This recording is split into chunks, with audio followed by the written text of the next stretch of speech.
Friday. It's been a couple of days. I took some time to mourn, I guess. I'm sure you did too. Not mourn. I don't think that's a good way to put it. Come on. It's an election. You lose elections, you win elections. I know that I felt bad about a lot of different elections over the years. The year Bush won, that was pretty depressing at the time. This is definitely a disappointing outcome for sure. I'm not going to lie. But the important thing is it's over. There's nothing we can do about it at this point. And we have to think about, what went wrong and what can we do moving forward. And that's what I want to talk about today. So let's talk about a few things I think that went wrong. One thing, a glaring problem was Joe Biden should never have been running again. He should have known. I think this was a problem of pride. I think this is a problem that happens to a lot of people when they get into power. I think that's why we have people in Congress that hold on well past when they should, both on the left and the right. Old people that really aren't fit to serve anymore, who just keep on serving and keep on getting elected. We have a problem in this country. We just keep electing incumbents over and over again. But that's not what we're here to talk about today. In any case, Joe Biden should have known that he should not run. If I recall back to 2020 when he was running, he said at the time, I believe, that he was only going to do one term if he won, that he was not trying to start his own little dynasty or whatnot, that he was going to pass the torch to someone in the next generation. And he failed to do that, and that was a big problem. I blame Joe Biden for that. I also blame people around Joe Biden who apparently did not have the guts or the wherewithal to tell him that he was making a huge mistake. Maybe they did and he just didn't care. In any case, that was the first major problem. I was happy, as many people were, when he did decide to step aside. I think that was the right decision. It wasn't the perfect decision. The perfect decision was for him not to run in the first place. But at least he did know that he needed to step aside after that disastrous debate and how poor he looked, how old he looked. But at that point, that's where the next problem happened. I think whatever plan that the Democrats had where they got together, I'm sure that this was all worked out and said, okay, Joe's going to step aside, and what he's going to do is he's just going to pass the torch to Kamala. I don't have anything against Kamala Harris. I like Kamala Harris. I liked her as a candidate. I think she was okay. And I think generally that's about what she was. She was okay. She was middle of the road. She wasn't really going to scare anybody. She didn't have any strong policies one way or the other. In any case, before we get to that, and we'll get more into that, they should not have just handed it to her. That is not how that should have been done. Unfortunately for us Democrats, we didn't have the chance to primary anyone. There were primary challengers to Joe Biden, but they were squished. They were people that weren't considered realistic challengers at all. People like Marianne Williamson, who I actually like.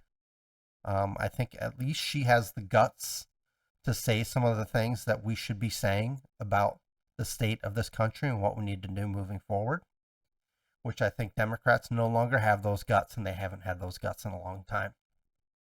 To me, it seems like the Democrats have only been trying to not lose. If you think of it in terms of sports, like a football game, right? I'm a huge football fan. You can tell when a team is playing not to lose. I think the Democrats in this case were playing not to lose. They thought, Donald Trump is such a horrible candidate that we just need to put somebody out there that's good enough. And that's what they did. They nominated a milquetoast, middle of the road candidate. Again, I like her just fine.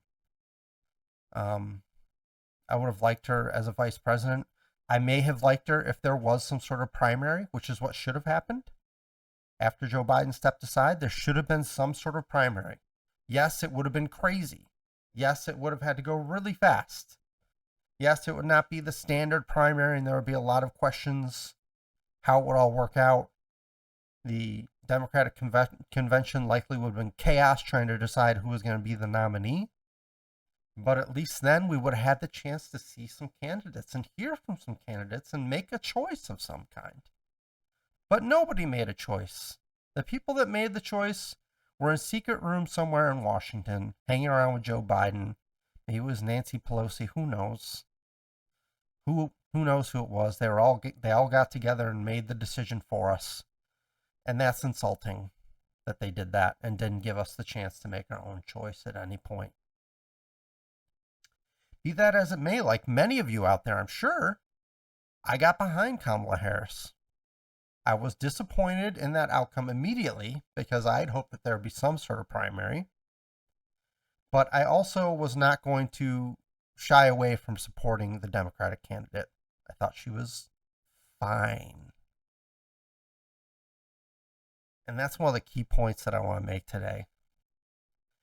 I'm getting tired of us nominating people who are fine.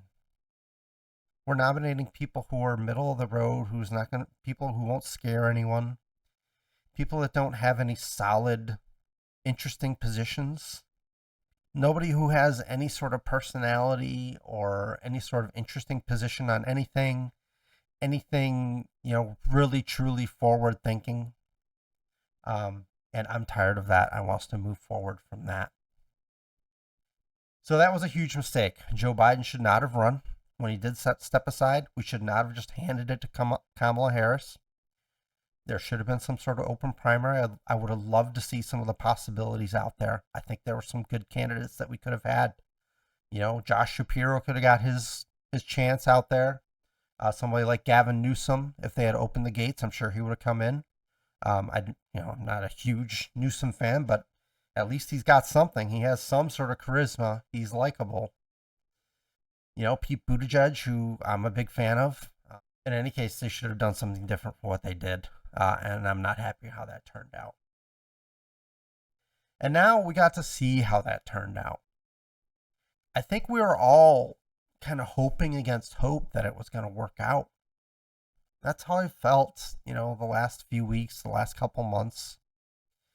Like just sort of holding on to that hope, like, oh, I hope, there's no way they could elect Trump again, right? It's not possible, right? There's no way. Well, we were very, very wrong. Trump was elected again, and he is winning the popular vote.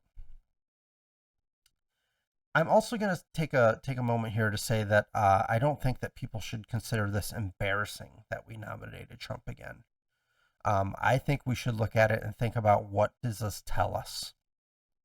And I think one of the key things that we need to do, and I'm going to transition a little bit into what I think that we need to do moving forward, we have to stop acting like we know everything and the other side knows nothing. We have to stop acting like people don't know why they're voting for him or they're not voting in their best interest, or all the sort of intellectual arguments that we throw at people who have voted for Trump in the past and did vote for Trump again. That's not fair to do it that way. We should not be looking down on people for being different in that regard. Everyone has their own qualities that they bring to the table.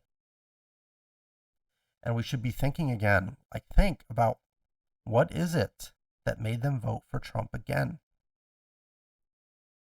And here's another big problem, I think, that ultimately led to where we are today. And we have to go all the way back to 2016 to talk about it. Donald Trump and the people who like Donald Trump, you call them populists, right? I'm not going to use any of the more derogatory terms that people use. I think that's inappropriate. I think that people have, their own opinions, and that should be fine. That's what this country is built on. But if anything, Trump is definitely a populist. He has populist positions. He appeals to people who are unhappy with the status quo. And that's important because, honestly, we should all be unhappy with the status quo. Are you really happy with the status quo? Really think about it. Be honest with yourself. Are you really happy with the way that things are going in this country overall? if you really think about it, I think you would have to say that no, they could be better. And that's the way we should always be pointing, right? So I don't blame the people that voted for Donald Trump. I don't want to belittle them. I think they had their right to do that. I have friends that voted for him. I'm still going to be friends with those people.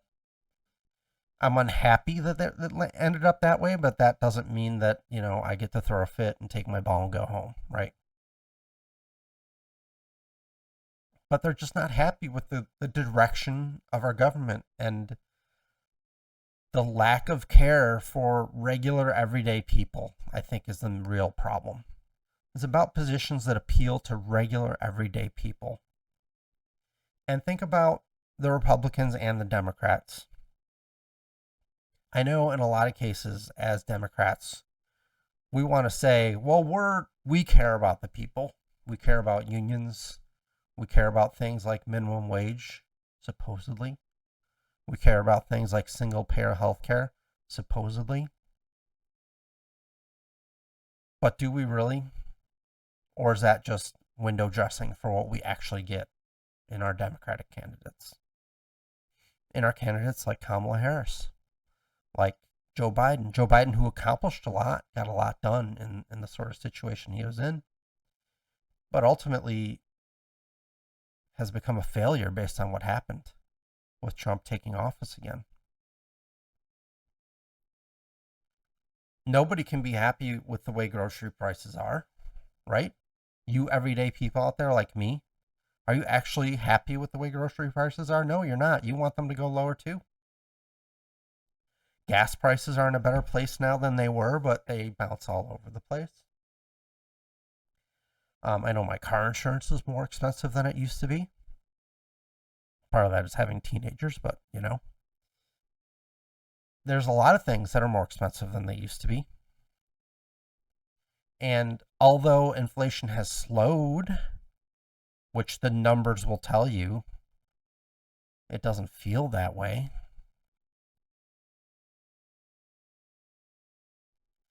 When I go to the store, when I go to the grocery store and shop for my family of 5, it doesn't feel like inflation has slowed. Like maybe it has slowed, but I tell you what, it hasn't reversed. Things are still expensive out there. I've worked hard in my career and gotten to a point where I do pretty good. I'm not driving a German car or anything. I don't have a boat. I don't have lakefront property. I'm not in that group. But things are pretty well for me and my family, which I'm happy. I'm proud of. We worked hard to get to where we were, which I know a lot of you out there have. We've all worked hard to get to where we are. And we still feel like we're being stepped on.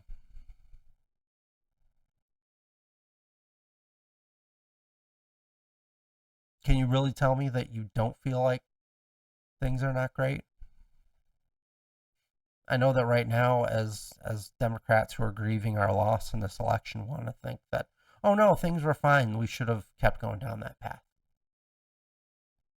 But were they really? And what are other things? Okay, grocery prices. That's everybody understands that. Prices of a lot of things are out of control. It's harder to do the things that you want to do. I worry that my kids are going to be worse off than I was, which isn't the way that it's supposed to work. It's supposed to be the opposite. But that's not the only problem. I have many gay friends. I have trans friends. I know a lot of people that I support in that regard. I have full, unbridled support for every one of them. But I think one problem that we've had with our party and with the media and with the sort of zeitgeist around those things, it's taken on an all or nothing sort of timber, and that's not okay.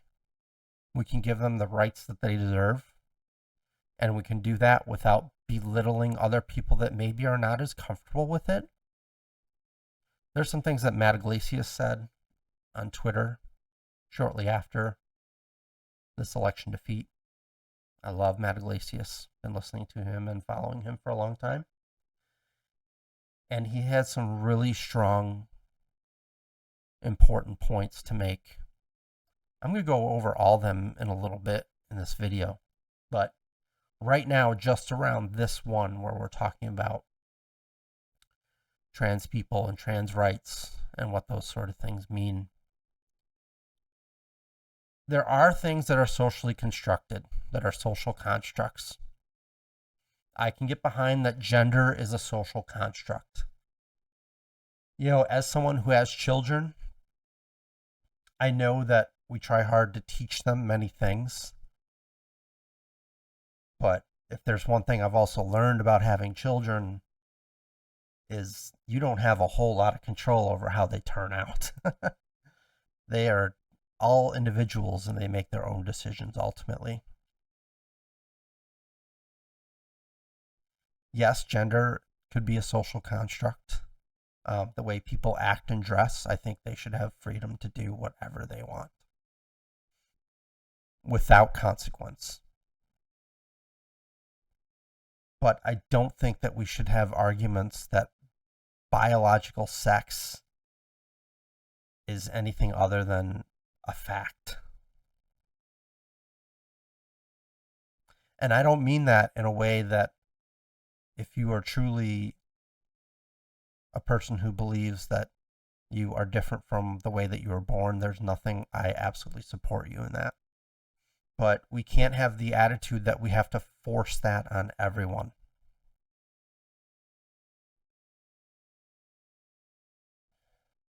Not everyone is ready for it. That doesn't mean that we then demean them and use slurs towards them, tell them how stupid they are or how backwards they are. I think it's actually kind of like one of the things Tim Walz said. Oh, and I should quickly mention, I don't think Tim Walz had anything to do with this loss. I think Tim Walz was fine. I think he was interesting. I think, if anything, they underutilized him and they should have had him going on every show all the time and speaking all the time, because I think he's actually very good at that. But Tim Walz talked about minding your own damn business.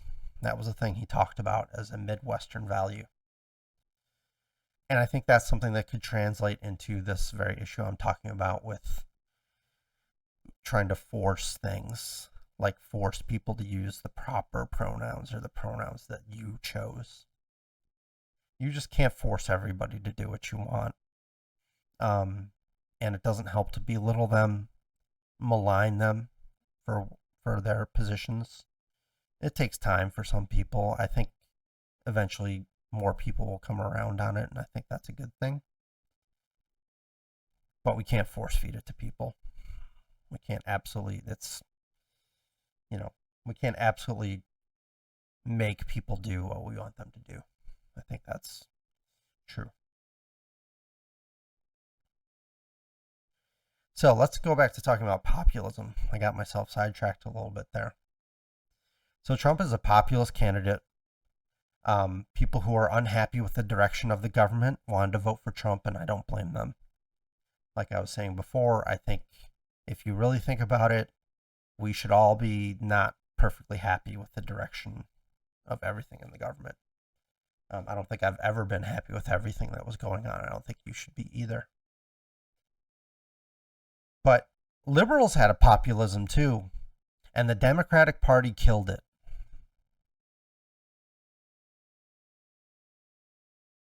Populism is not an inherently bad thing. And I think, unfortunately, because some people use populism to describe the people that voted for Trump, they want to paint that as a bad thing, and I don't think that it's necessarily a bad thing. I think maybe we need more populism on the left, and we had a chance at it, but we blew it. We didn't blow it. The Democratic Party suffocated it in its crib. And that's why I was talking about 2016 and Bernie Sanders.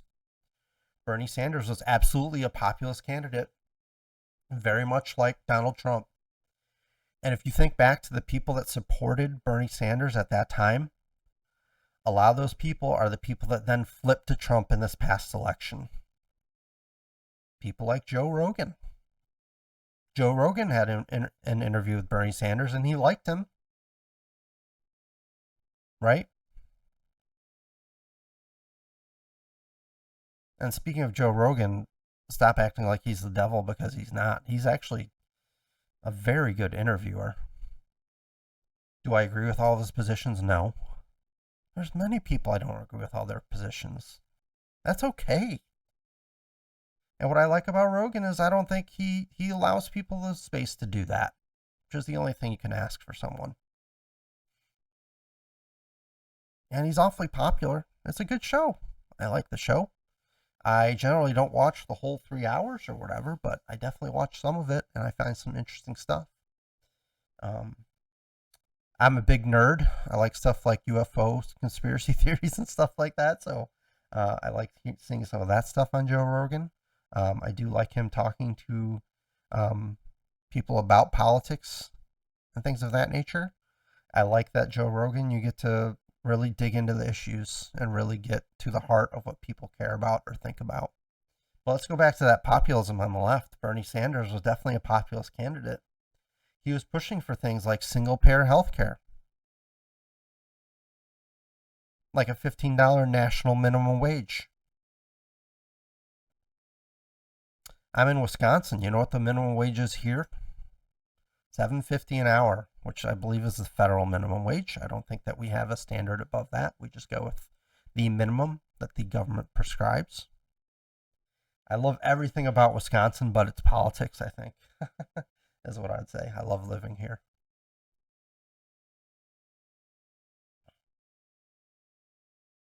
But what about things like minimum wage? What happened to that? Did you hear anything about that from anybody recently? I believe it was in the original Build Back Better bill that eventually morphed into something much different. I'm happy with the bill that got through. I think there's some really good stuff in it.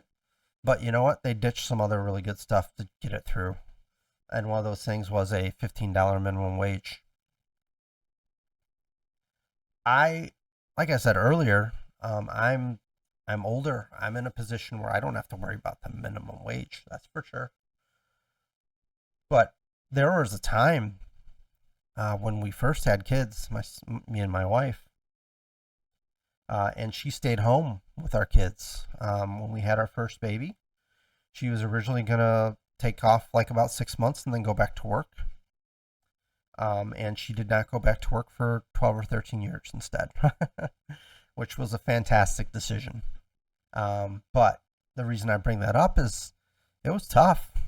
Even though I had a higher than minimum wage job, it was tough to take care of 3 people on one salary. But I cannot even possibly imagine having an actual minimum wage job in Wisconsin at $7.50 an hour and taking care of anyone but yourself, and even just taking care of yourself has got to be egregiously difficult.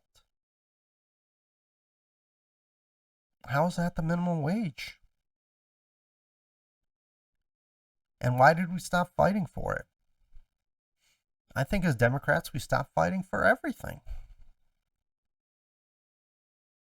It's almost like we got dragged into the muck of culture wars and decided that those were the things that we were going to argue about or think about or spend our time on.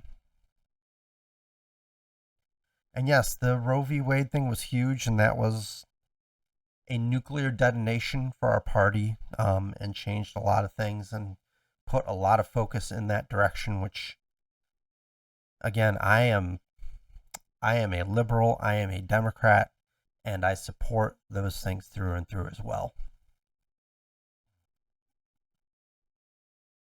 And I was also one of those people that hoped that that would propel us forward in this past election.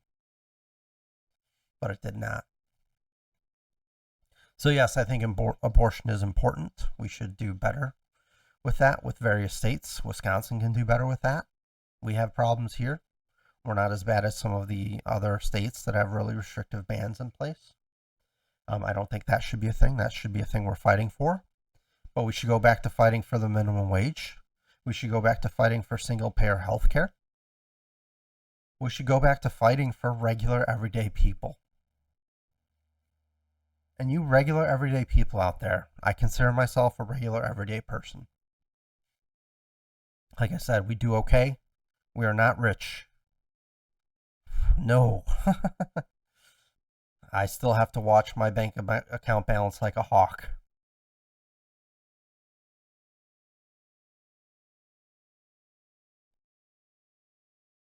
But do we really fight for regular people? Even the Democrats? We say we do. When you see our booth at the county fair, we have these issues that seem to point in that direction. But do we really? If we weren't even fighting for the minimum wage, what were we fighting for? I'm still glad that Obamacare is a thing. I think that was a huge step forward. There should have been 3, 4, 5 steps after that. There should have been many steps after that. And there were none. The only thing that happened is Republicans successfully repealed bits and pieces of it, weakened it a little bit, but I still think it's an important thing. I'm still proud of it as a Democrat. And man, I loved voting for Obama as much as I'm sure most of you did. And that's tough too, you know. There aren't many, you know, Obama's only come along every once in a while. Not that he was a perfect president, not by far. There are no perfect presidents, people. But he did do some really good things, Obamacare being one of them. The Affordable Care Act. How great that Obamacare was meant as a slight from the Republicans. And now it's something I think most people couldn't imagine living without. But that's not enough. Prescription drug prices, we finally negotiated, like, what is it? They're negotiating 10 drug prices? 10 drug prices? It's great that they got insulin capped, but man, they should be able to do so much more. But we don't, because we don't actually fight for anything. I know that we have to, I know we feel like we should have the higher ground when it comes to corporate influence on our politics. Well, the Republicans, they're the ones that are going to give away tax cuts to corporations. They're the ones that are in corporations' back pockets. They're the ones that are going to do everything they can to help out their corporate donors. Democrats have just as many corporate donors. They're just different corporate donors. And that's still the focus of what they do. And that's why we still haven't really done anything about prescription drug prices, because that lobby is ginormous beyond belief. And we don't have the stones to fight them.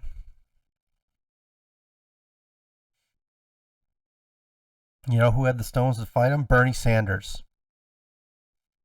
And the Democratic Party, like they did with Kamala Harris, decided that they knew better and ultimately made him capitulate to their chosen candidate, Hillary Clinton. And yes, if you need to know, I voted for Hillary too. I'm still a Democrat, people.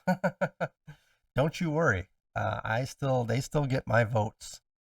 But man, after this one,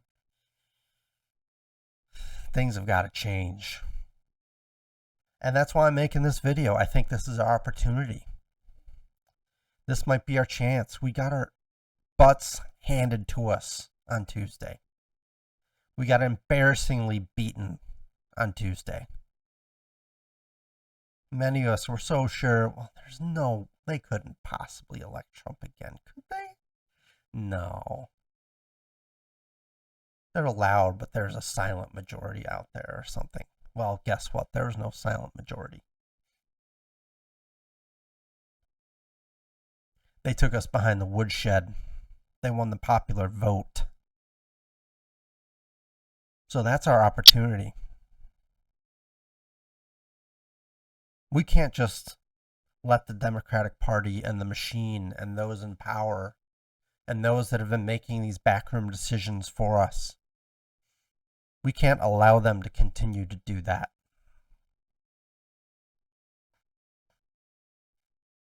I have no idea how to effectuate that, unfortunately. But that can't be the way that it keeps going. We got to stop playing to the middle of the road, which is what we've been doing for the last few elections. Just trying to keep it down the middle, not trying to hit it too far. Another sports analogy for you, golf. Just keep it on the fairway, you know?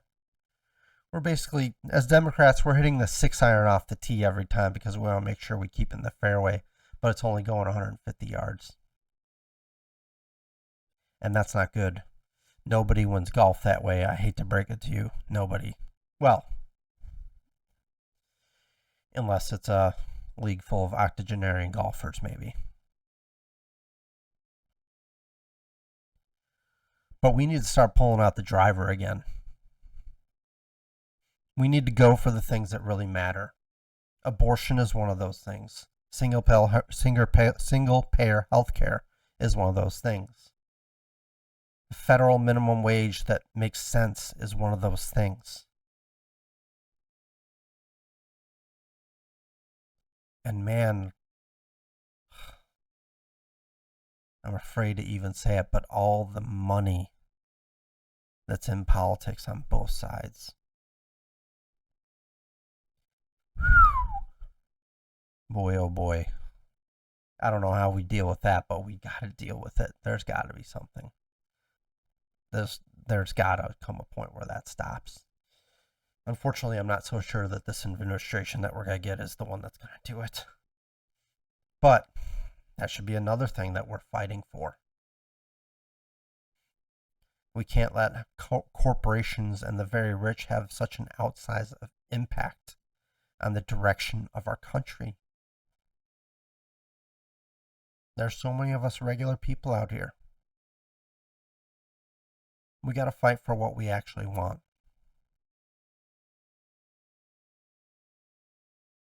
We can't keep accepting the things that we're getting over and over again. We got to move forward.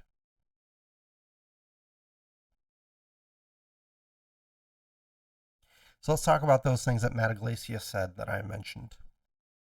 He had a list of bullet points of things that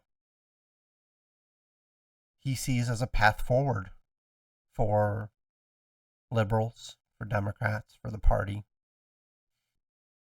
And I think there's some really good stuff in there. I think it's really strong. So let's talk about these. There are 8 different points that he brings up here. Let's go over them one by one. Number 1, economic self-interest for the working class includes robust economic growth. Absolutely. We all want the economy to grow. We can't let that be a Republican thing.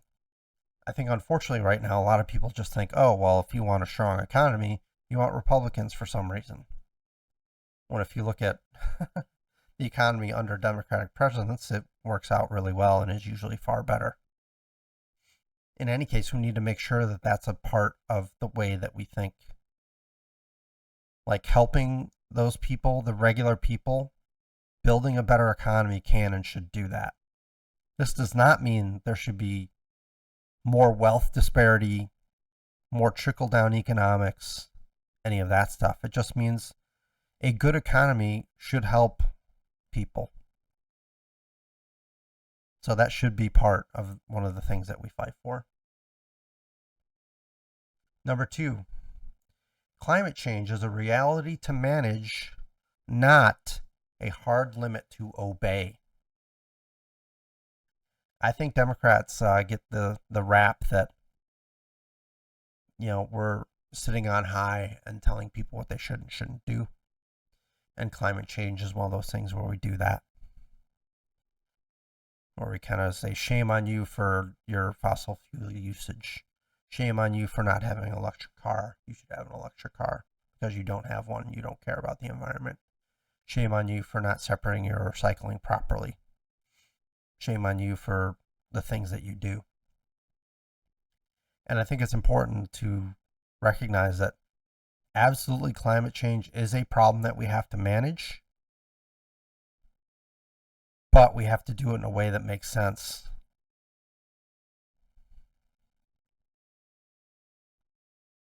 We can't do it by setting very hard and fast rules about this thing or that thing. And we can't make it that we're telling people what to do. Nobody likes to be told what to do. Nobody. You think of anybody that likes to be told what to do? If they do, they probably got other problems. Number 3, the government should prioritize the interests of normal people over those of people who engage in antisocial conduct. This is sort of a clean and elegant way of just saying regular, everyday people. The government should prioritize their interests. And people who cause issues, I think this includes things like criminals. This includes things like people that flout laws in other ways. This includes people that are actually a negative impact on society. Their interests should come below the interests of normal people, normal Americans. Number 4, we should, in fact, judge people by the content of their character rather than by the color of their skin. We've been stuck in a morass of DEI, affirmative action, things of that nature. I understand why those things were a thing for a time. I absolutely do. You could get me behind reparations and a lot of other things, to be totally honest. But I also know that I don't know if that's for everyone. The important thing, though, is just what Martin Luther King Jr. said. We should be judging people for all different things: college admissions, jobs, promotions, public office, all the different things. It should be about their character and not about the color of their skin. And that is not to say that we should continue things like affirmative action, because we just shouldn't. Like, it's what that does to people, the kind of thing that it does to people is that there are a lot of poor people in this country. There are a lot of people who need help. Yes, many of them are minorities, but a lot of them are white people too. And they see stuff like that and they do not get it. They need help, but they're not getting as much help because they happen to be born white. Can't do that. Number 5, I already mentioned this before. While race is a social construct, biological sex is not. We just shouldn't even be dancing around the issues around former men competing in women's sports. Now, I don't think it's actually a big issue. I think this is one of those things that, like many things, there's a lot of outrage in certain media outlets that this is like a problem that's happening everywhere. But ultimately, in any case, I think it should be an easy answer. If you were born a male, you cannot compete in women's sports. That's simple. We talked about this biological sex thing earlier. That's not a social construct. That is not something to be negotiated. Number 6, academics and nonprofit staffers do not occupy a unique position of virtue relative to private sector workers. I think this is the idea of the coastal elite sort of thing, the academic elites, and making sure that we're saying that just because you have a PhD does not make you a better person than other people. That does not mean that you get to pick and choose everything. It's like I talked about with the voting thing earlier. It's like Yes, there are a lot of very intelligent and thoughtful people that vote, but everybody gets to vote in this country, and that's the way it works. And we cannot belittle people for that.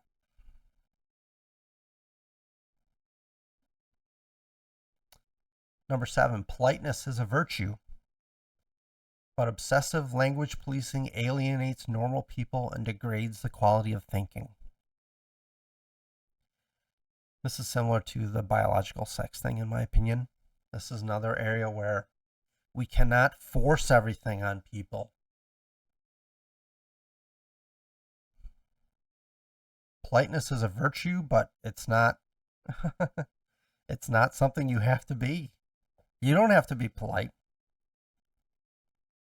I've got a strongly independent daughter, which I'm very proud of. She's not always polite. And there's nothing wrong with that.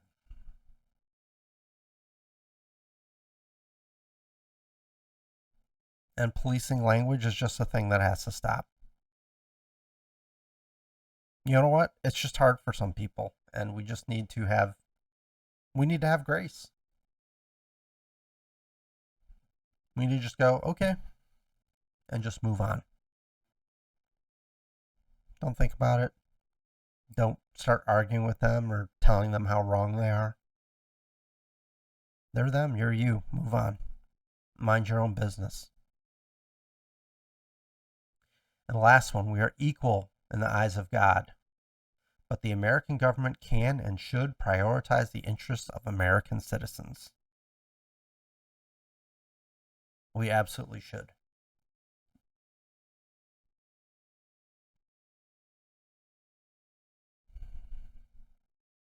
This is our country, and as American citizens, our needs, our interests should be the first thing that happens, the first thing that gets taken care of. And unfortunately, I don't think that is it's pretty far from that in the current time. People aren't happy with all the money we send to different foreign countries. People aren't happy with our, sort of excuses for illegal immigrants. And honestly, we should just be smart about that. We shouldn't be that way.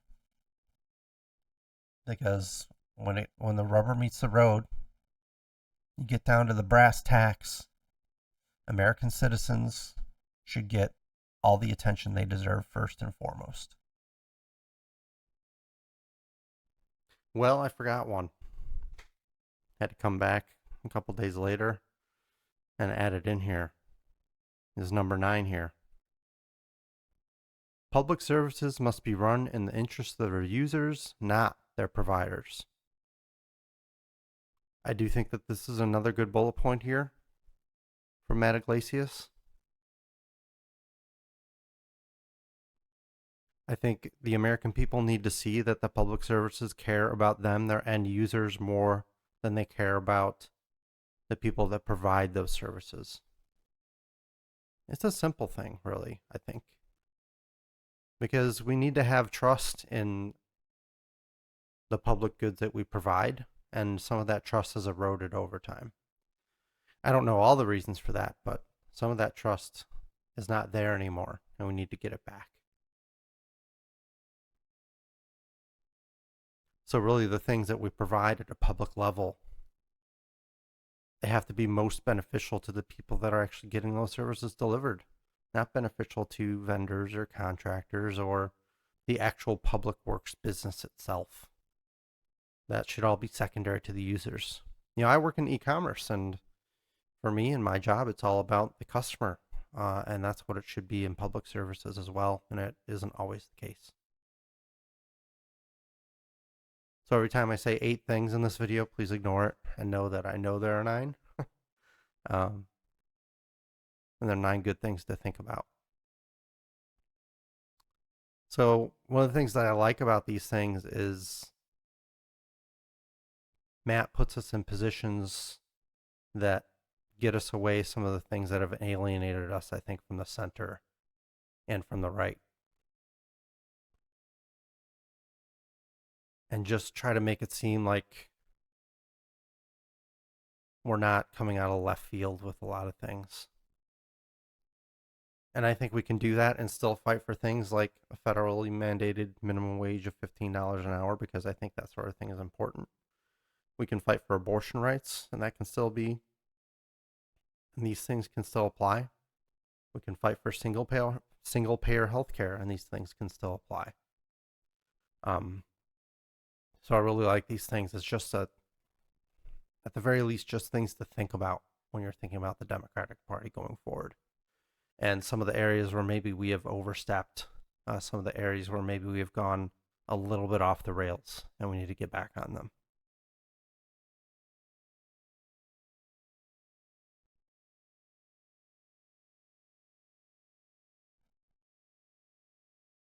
So there you have it. Those are the 8 things. What do you think about them?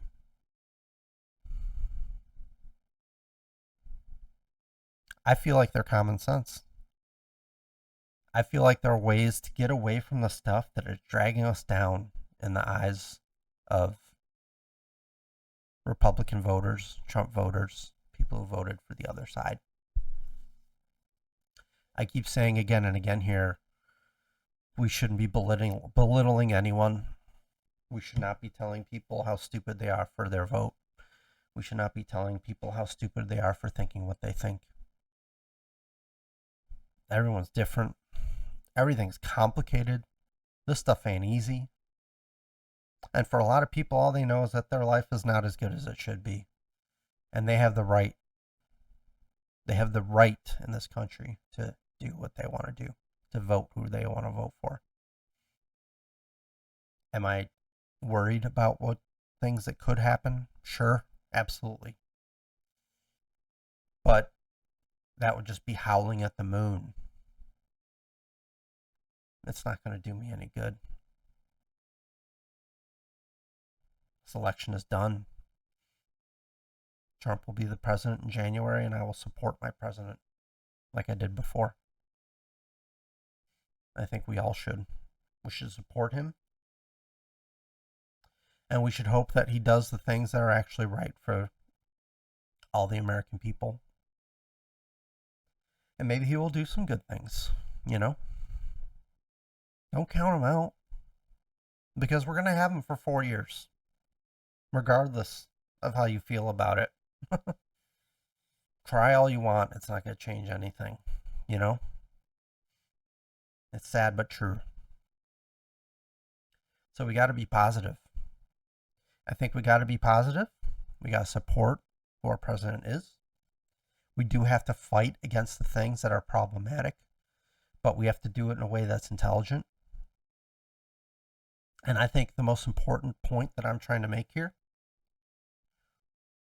we have to change our party and the way that our party thinks and the way that our party acts. I would say we need a whole new party, but dang, not a single third party seems to be able to do anything. I don't know how to fix that. Because I want a party that says a $15 minimum wage federal is table stakes. We absolutely have to have that. Single payer health care. Really tough thing to say. Single payer health care, at least for me. That's table stakes. A woman's right to choose is table stakes. I think at least that third thing the Democratic Party does theoretically have in their actual position recently. And they tried to ride that thing to the White House and it didn't work.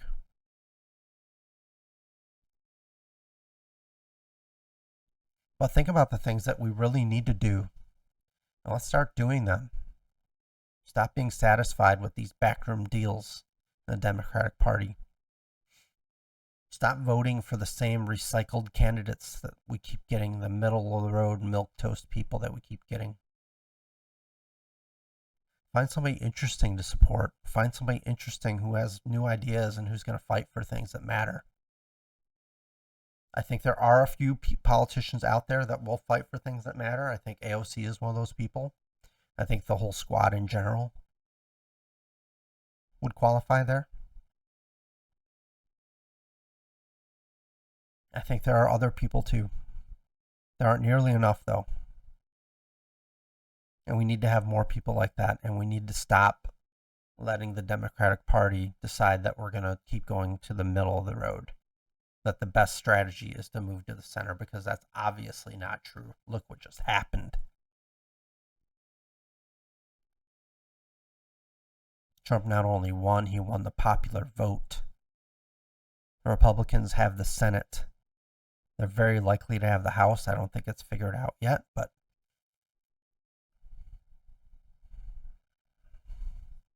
so moving to the center was a colossal failure. That doesn't mean I think we should move all the way to the left or anything like that, but I think there are things that we need to get behind and stay behind.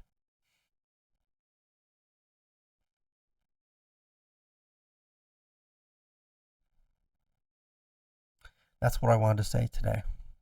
I don't know if anyone will see this. I don't know if anyone will get this far. Maybe they'll be tired of seeing my face after 3 seconds.